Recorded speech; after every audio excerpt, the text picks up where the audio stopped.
Bom dia a todos, aqui é Remo Noronha com mais uma aula de Física ou Matemática. Estamos aí no projeto de discutir as noções de cálculo integral e diferencial. Obviamente, vamos começar com a primeira matéria, que é limite. E a primeira dificuldade que a gente teve aqui foi dar um nome para esse vídeo, porque é tanta coisa que eu quero discutir com vocês. E assim, deixar claro também que eu não vou desenvolver o assunto de maneira plena. Eu quero apenas colocar algumas minhocas na cabeça de vocês, como está na cabeça desse aluno aí, pensando em um montão de coisas que a matemática tradicional não respondia muito bem.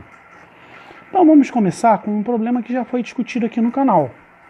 É a história do Aquiles perseguindo uma tartaruga. Aquiles dá 10 passos para chegar na tartaruga, só que quando ele chega naquele lugar, a tartaruga anda um passo. Quando ele dá esse passo, a tartaruga dá um décimo de passo. Quando ele dá um décimo de passo, a tartaruga dá um centésimo de passo.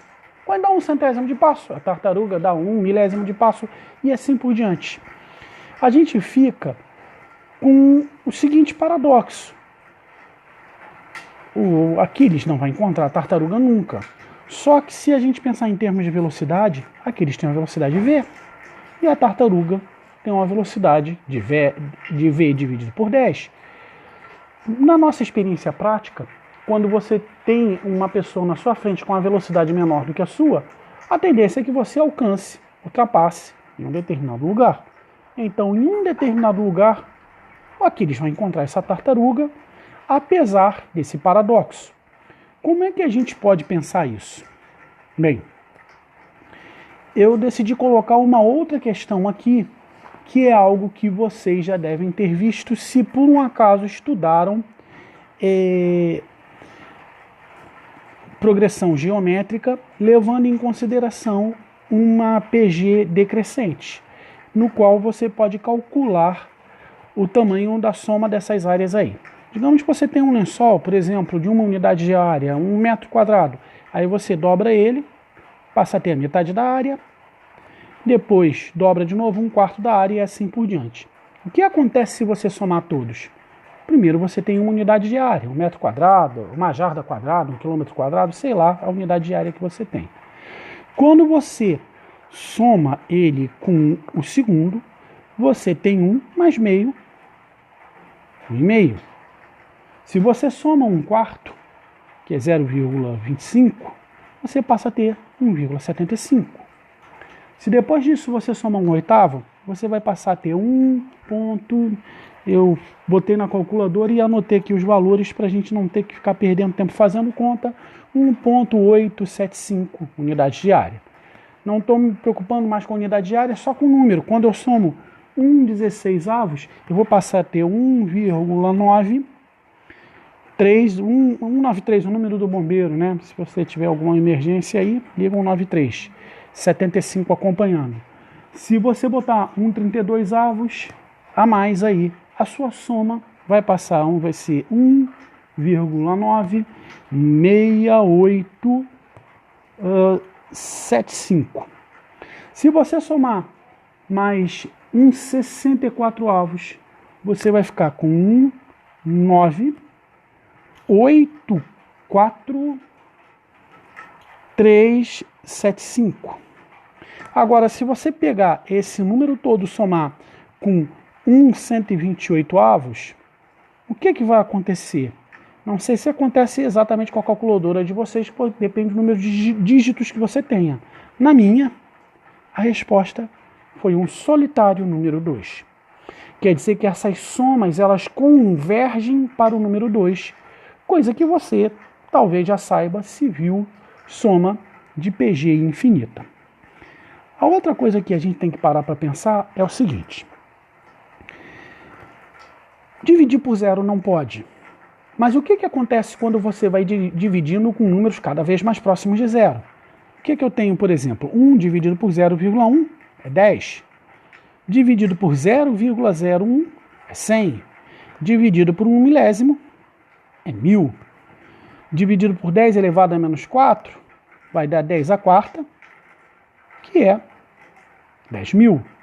Se dividir por 10 elevado a menos 5, você vai passar a ter 100.000. E se você dividir por 10 elevado a menos 6, você chega ao seu show do milhão. Quer dizer que se você dividir por números cada vez menores, uma constante, você vai ter resultados cada vez maiores, o que pode levar adiante ao conceito do infinito, que é esse 8 caidinho aí, né? Então, a ideia é que você pode chegar a um número infinito. Agora, ao contrário, o que acontece se você eleva ao quadrado um número muito pequeno? 0,1 ao quadrado, 0,01. 0,01 ao quadrado, por sua vez, não perca as contas, 1, 2, 3, 4, dá isso aí. 0,01, um milésimo ao quadrado, é 0,1, 2, 3, 4, 5, 6. Por sua vez, 10 elevado a menos 4, né? Então, quanto é que fica isso aí ao quadrado? 1, 2, 3, 4, 5, 6, 7, 8. Quer dizer que quando você eleva ao quadrado um número muito, muito pequeno, a tendência é você se aproximar do zero. Então, se você quiser dizer isso formalmente, esse número vai tender a zero quando você eleva um número muito, muito, muito pequeno ao quadrado. Ou seja, esse número tende a desaparecer. Isso tem um efeito direto, por exemplo, na questão de dilatação superficial. Digamos que você tenha uma placa de metal de 1 metro, você aqueceu uma determinada temperatura, ele tem um certo coeficiente de dilatação linear, isso faz com que ele tenha uma dilatação de 0,01 metro. Então, vamos pensar qual é a superfície que você tem inicialmente, 1 metro quadrado. Qual vai ser a variação de superfície? A nova superfície vai ser L mais ΔL ao quadrado. Bem, isso a gente sabe de produto notável, né? Quadrado primeiro, mais 2 vezes o primeiro vezes o segundo, mais o quadrado do segundo. Legal? Então, quanto é que vai ser a variação de superfície? A variação de superfície é a superfície inicial, que dá isso aqui, né? Eu vou subtrair pela superfície inicial o meu valor de superfície final, não é isso? Deixa eu reformular aqui que a explicação ficou meio doida, né? Variação de qualquer coisa é o final menos inicial de qualquer coisa. O final é isso aqui tudo. Só que o inicial é L ao quadrado. Então, o que vai ficar aqui na variação? Isso aí tudo menos esse L ao quadrado. Então, vai ser 2L ΔL mais L ao quadrado. Agora, repara aqui o seguinte. O que é que eu falei com um número muito pequeno quando elevado ao quadrado? Repara que a sua variação de comprimento é de 1 milésimo de metro. Então, ele ao quadrado você pode considerar muito próximo de zero. Esse número vai tender a zero. Então, a sua variação de superfície vai ser igual a 2 vezes o comprimento, que multiplica a variação de comprimento inicial. Bem, se eu quiser saber a comparação entre beta e alfa, olha só o que acontece. Isso aqui vai ser S0, que multiplica o beta, que multiplica a variação de temperatura. Então, isso aqui vai ser 2 vezes o L, que multiplica o L0, né, quando colocando o índice, que multiplica o alfa, que multiplica a variação de temperatura, porque isso aqui tudo é ΔL, isso aqui tudo é ΔS. Depois de você cortar um montão de coisa, e lembrando que isso aqui nada mais é do que a superfície inicial ao quadrado, você chega àquilo que a gente decora em física, que o beta é igual a 2 alfas. Tudo isso pelo efeito de que a variação de comprimento ao quadrado some. Então eu deixei a representação geométrica para você poder enxergar isso. Se eu tenho essa placa aqui, que inicialmente tem esse tamanho aqui, quando ela aquece, ela vai ter esse tamanho aqui a mais e esse tamanho aqui a mais. O que explica esse número 2? Porque esse quadradinho aqui a gente despreza, porque o que é muito pequeno ao quadrado some, conforme a gente já discutiu aqui. Tranquilaço? Quando a gente for discutir derivados, eu quero voltar a essa figura para falar mais alguma coisa, tudo bem? Bem, a minha ideia era discutir apenas conceitos aqui para fazer vocês pararem de pensar de como funciona o limite. Me perdoem porque eu cheguei a uma questão um pouquinho mais formal, que é o seguinte.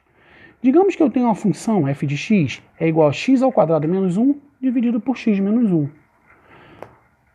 Ela está representada aqui no gráfico cartesiano. Como é que eu cheguei à conclusão de que ela teria essa representação?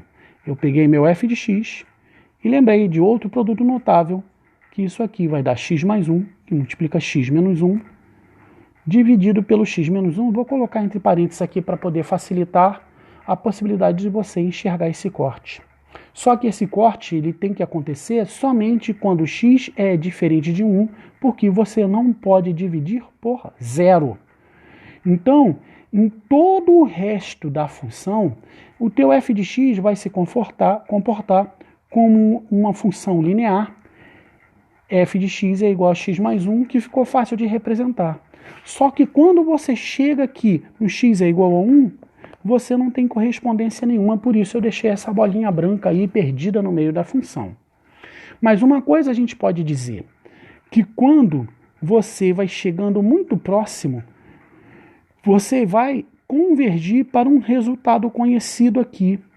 Porque quando o teu x, por exemplo, é igual a 1,0001, você pode encontrar um valor para y muito próximo de 2. A mesma coisa acontece se eu colocar o meu valor de x de 0,999. Quando alguma coisa assim acontece, eu posso dizer para vocês algo formalmente que fica assim, ó. Olha como é que fica bonitinho. O limite dessa função aqui, ó, desse f de x todo aí, que é x2 menos 1 dividido por x menos 1, quando x tende a 1, vai ser igual a x mais 1, que aí sim eu posso colocar 1 de volta aqui e encontrar um valor de 2. Quer dizer que quando f de 1 é igual a 2, não, porque o f de 1 não existe, mas ele converge para esse valor. Por acaso também encontrei esse mesmo valor aqui, ó. Ele converge para esse valor também. Então, uma coisa que você pode fazer com limites é poder fazer com que alguma coisa venha a convergir para um valor conhecido. Bem, pessoal, a dica está dada e eu acredito que se você chegou até aqui, as minhocas devem estar brigando na sua cabeça, porque dá para fazer um montão de coisas diferentes com limites. Aí eu deixei um resumão aqui para a gente parar para pensar no seguinte. Quando você está trabalhando nas vizinhanças de um determinado número, você pode ter tendências diferentes, a chegar a um valor fixo, a ir para infinito, a ir para menos infinito. A outra coisa que acontece é que você não pode dividir um número por zero. Mas o que acontece se eu dividir um número muito próximo de zero?